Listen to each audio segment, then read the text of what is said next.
আসসালামু আলাইকুম, সবাই কেমন আছেন? অবশ্যই ভালো আছেন। আমরা আল্লাহর রহমতে ভালো আছি। তো আমি একটু বাইরে গেছিলাম। সিজদামণি কদিন ধরে বলতেছিল সে হইতেছে তরমুজ খাবে। তো যখন যাই দেখা যায় তখন ভ্যানের মধ্যে পাই না। আর বাইরে তো দোকান থেকে নিয়ে আসতে গেলে তারা প্রচুর দাম চায়। তো এটার জন্য আর নিয়ে আসি নাই। পরে ভাবছি বাইরে যখন ভ্যানে পাবো ভ্যান থেকে নিয়ে আসবো। আর অনেকেই কিন্তু বেশিরভাগই কিন্তু সবাই ভ্যান থেকেই নিয়ে আসে। দেখা যায় ভ্যান থেকে নিলে একটু দেখে নেওয়া যায়।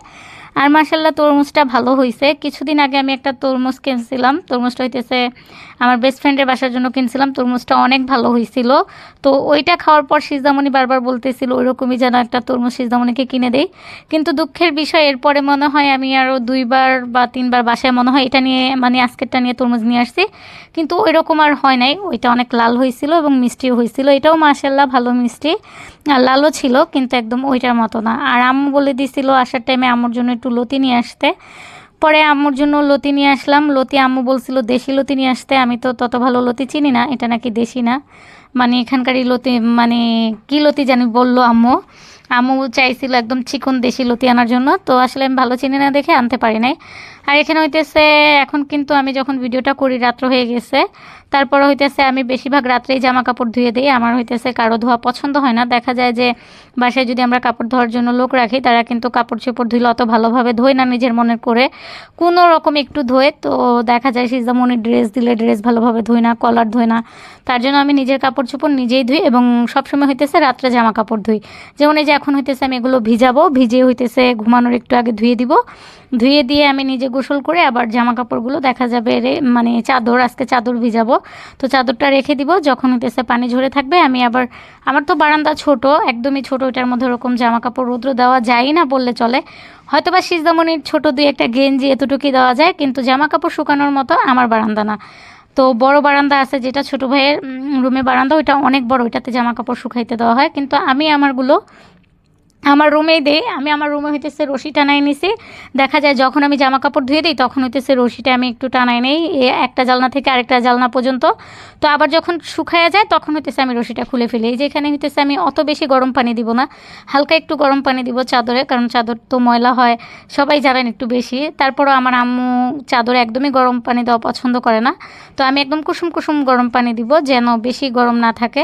আর এখানে হইতেছে আমি একটু সার্ফ এক্সেল মিশিয়ে নিছি। আমি হইতেছি ইউনিওয়াশ বা সার্ফ এক্সেল দিয়ে কাপড় চোপড় ধুই, আমার কাছে অনেক ভালো লাগে। আমি বেশিরভাগ হইতেছে ইউনিওয়াশ দিয়ে ধুই। তো আজকে ইউনিওয়াশ নাই, তার জন্য সার্ফ এক্সেল দিয়ে ধোয়ার। এই যেখানে হইতেছে আমাকে আমাদের মিকি একটু আঁচড় মারছিল।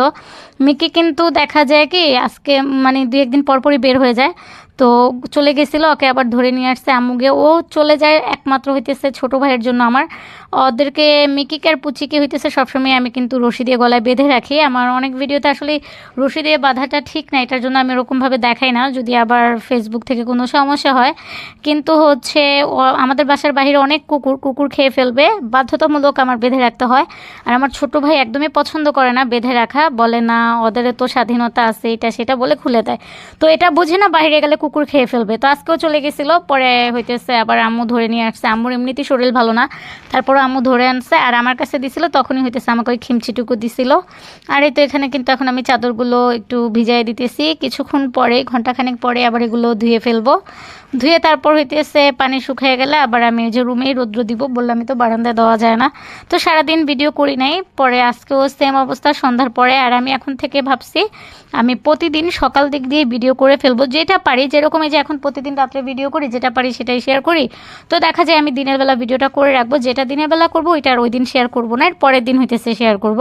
তাহলে দেখা যায় কি দিনের বেলা ভিডিও করলে একটু ভিউও ভালো পাওয়া যায়। আর নয়তো এই যে রাত্রেবেলা ভিডিও ছাড়ি এরকম ভিউও হয় না।